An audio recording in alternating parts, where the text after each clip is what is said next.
अब शो की शुरुआत करते हैं और आशीष आज के क्यूज़ पर आते हैं। आज का सबसे बड़ा क्यू है कि आज पहली बार निफ्टी की एक्सपायरी मंगलवार को होगी और आज के बाद से ऑब्वियसली हर हफ्ते अब एक्सपायरी जो है वो मंगलवार की है। तो आज आपके उस ऑप्शन राइटर की रेंज को आपको थोड़ा सा रिस्पेक्ट करना होगा। वैसे भी एक चीज़, मंडे को अगर ट्रेंड डे होता है तो आपने पिछले 5-6 बार देखा होगा, ट्यूसडे फिर किसी भी तरीके से वॉलेटाइल हो जाता है। अब तक सेंसेक्स की वीकली एक्सपायरी होती आई थी, लेकिन अब निफ्टी की वीकली एक्सपायरी होगी। तो एक ट्रेंडिंग डे के बाद, मंडे के बाद नॉर्मली ट्यूसडे जो है वो थोड़ा सा कंसोलिडेशन वाला डे होता है। इसके लिए हमने एक व्यू कल ये भी लिया था कि कैरी मत करिए आप, क्योंकि सुबह आपको मौका मिल जाएगा अगर आप नहीं भी कैरी करेंगे तो। और आज देखते हैं कि ये जो एक्सपायरी चेंजेस हो रहे हैं इसका इम्पैक्ट क्या है। ये एक और रीज़न है कि मैं थोड़ा सा कल कैरी करने के अगेंस्ट था, क्योंकि देखना चाहते हैं थोड़ा सा कि भाई एक्सपायरी चेंजेस का क्या इम्पैक्ट आएगा। अब पहले थर्सडे की होती थी, अब ट्यूसडे की होती है, तो उसके इम्पैक्ट क्या रहेंगे अगले 2-3 ट्यूसडे। थोड़ा सा अगर आप संभल कर भी चलेंगे तो कोई दिक्कत नहीं है। मतलब मैक्सिमम वर्स्ट केस क्या होता है, आज अगर आपने कैरी नहीं किया होता, आज सुबह 100 पॉइंट का गैप अप हो रहा होता, आपको लगता है कि क्यों मैंने कैरी नहीं किया। अब तो गैप अप भी नहीं हो रहा, तो आप बिल्कुल ठीक है, इसमें कोई दिक्कत नहीं है। अच्छा, एक चीज़ जो अब मैं आपको सवाल के जवाब पर आता हूँ जो आपने अपफ्रंट पूछा था। एक चीज़ जो मुझे लग रही है, एक सेंस मेरी भी बन रही है कि मार्केट ने शायद एक डबल बेस बनाया हो।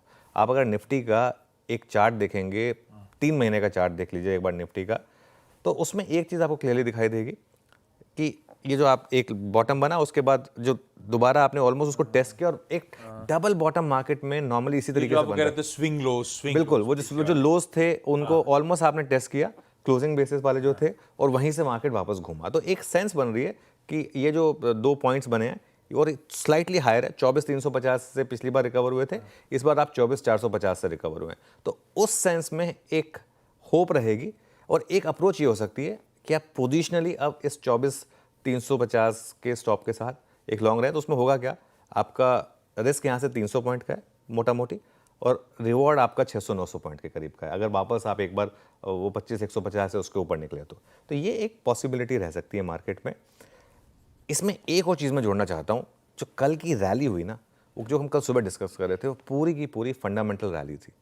पहले तो वो जीडीपी के नंबर्स आए, चलिए उसमें आप एक बार कह सकते हैं कि डेटेड नंबर हैं, डिफ्लेटर वाला एंगल है, जो मर्जी है, लेकिन हमने कल सुबह क्या बात की थी कि अगर ऑटो सेल्स में वो 15 अगस्त को जो प्राइम मिनिस्टर की अनाउंसमेंट थी, उसका अगर इम्पैक्ट बहुत ज़्यादा नहीं दिखा तो वो बहुत बड़ा पॉजिटिव होगा। और ऑटो सेल्स जो होती है ना, वो मार्केट के लिए सबसे बड़ा इंडिकेटर होती हैं, क्योंकि वो सबसे इंपॉर्टेंट हाई फ्रीक्वेंसी इंडिकेटर होता है और सबसे ताज़ा डेटा होता है। जीडीपी में आप एक बार फिर भी कह सकते हैं अप्रैल और मई का भी डेटा होता है, जून का भी था। यहाँ पे तो आप सीधा आप बात कर रहे हैं अगस्त की, जो अभी अभी महीना गया है उसकी। तो कल की जो ऑटो सेल्स हैं, उन्होंने एक चीज़ साबित की है कि इकोनॉमी में क्लियरली एक इम्प्रूवमेंट है। मैं वो टेबल दिखाता हूँ आपको, इनमें ध्यान रखिएगा। हीरो मोटोकॉर्प के नंबर्स कल मार्केट बंद होने के बाद आए हैं। रॉयल एनफील्ड की सेल्स 55% ग्रो की हैं। आपको याद है वो हार्डली और वो सब आई थी, लोगों ने कहा था कि रॉयल एनफील्ड तो बिल्कुल ख़त्म हो जाएगी, वहाँ से रॉयल एनफील्ड ने लगातार रिकॉर्ड सेल्स करी हैं। टीवीएस की सेल्स 30%, हीरो मोटो की बहुत बड़े बेस पे 8%, बजाज ऑटो में थोड़ा डिसअपॉइंटमेंट था क्योंकि वो डोमेस्टिक सेल्स उतनी नहीं बढ़ी, लेकिन फिर भी 5% के करीब ग्रोथ थी। ट्रैक्टर देखिए आप, एम&एम में 28% की ग्रोथ थी, एस्कॉर्ट्स में 27% की ग्रोथ थी, और सोचिए अगर यहाँ पर जीएसटी कटा गया तो क्या होगा। सीवी में देखिए, टाटा मोटर्स में 10% की ग्रोथ, वोल्वो आयशर में 9.5% की ग्रोथ, अशोक लेलैंड में 8% की ग्रोथ। ये आंकड़े अपने आप में आपको बता रहे हैं कि किस तरीके की ये इम्प्रूवमेंट थी। और जब इस तरीके के नंबर्स आते हैं ना, वो मार्केट का मूड, माहौल, मार्केट का सेंटिमेंट थोड़ा सा सुधारते हैं। और एक चीज़ बताऊँ मैं आपको, ये नंबर्स और बेटर होते अगर वो जीएसटी कट का अनाउंसमेंट नहीं आया होता था, क्योंकि 15 अगस्त को जब वो जीएसटी कट का अनाउंसमेंट हुआ तो जिसने 15 अगस्त तक ले लिया उसने तो ले ली, उसके बाद बाकी लोगों ने सोचा होगा चलिए मैं 1 महीना और वेट कर लेता हूँ, उसके बाद में ले लूँगा। तो उसके बावजूद अगर इस तरीके के नंबर्स आएँ, और सोचिए जब जीएसटी कट आ जाएगा तो ये नंबर्स किस तरीके से बढ़ेंगे।